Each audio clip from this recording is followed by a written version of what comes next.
भाषा शिक्षण की किस विधि में मातृभाषा को मध्यस्थ नहीं रखा जाता है? यानी प्रश्न ये है कि भाषा शिक्षण की किस विधि में मातृभाषा को मध्यस्थ नहीं रखा जाता? आंसर व्याकरण विधि, सूत्र विधि, अनुवाद विधि, प्रत्यक्ष विधि। तो इसका सही ऑप्शन है प्रत्यक्ष विधि। क्या है? तो इसका सही ऑप्शन है डी, प्रत्यक्ष विधि। व्याकरण विधि। तो व्याकरण विधि में भाषा सिखाने के तरीकों का एक समूह है जिसमें मुख्य रूप से व्याकरण के नियमों को पढ़ाना और उन्हें दूसरी भाषा यानी लक्ष्य भाषा में अनुवाद करना शामिल है।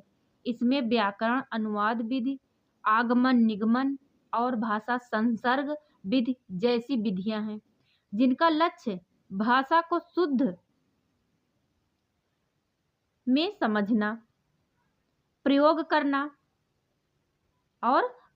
करना है, जिसमें रटने, अभ्यास और नियम आधारित शिक्षा पर जोर दिया जाता है। अब है सूत्र विधि। सूत्र विधि गणित विशेषकर द्विघात समीकरणों को हल करने की एक सीधी और प्रभावी विधि है। फिर है अनुवाद विधि। अनुवाद विधि।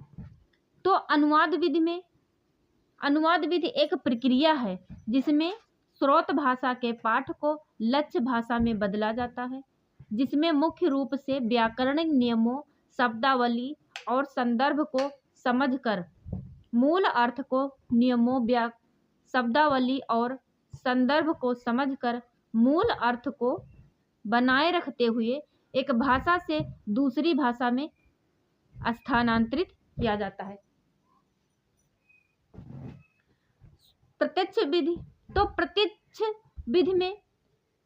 प्रत्यक्ष विधि एक शिक्षण और गणना की विधि है जो सीधे वस्तुओं, क्रियाओं या डेटा पर केंद्रित होती है। किस पर केंद्रित होती है? तो यह सीधे वस्तुओं, क्रियाओं या डेटा पर केंद्रित होती है, जिसमें भाषा सिखाने के लिए अनुवाद और व्याकरण के बजाय वास्तविक संचार पर जोर दिया जाता है। तो भाषा शिक्षण की किस विधि में मातृभाषा को मध्यस्थ नहीं रखा जाता है? तो इसका सही ऑप्शन है डी, प्रत्यक्ष विधि। Thank you.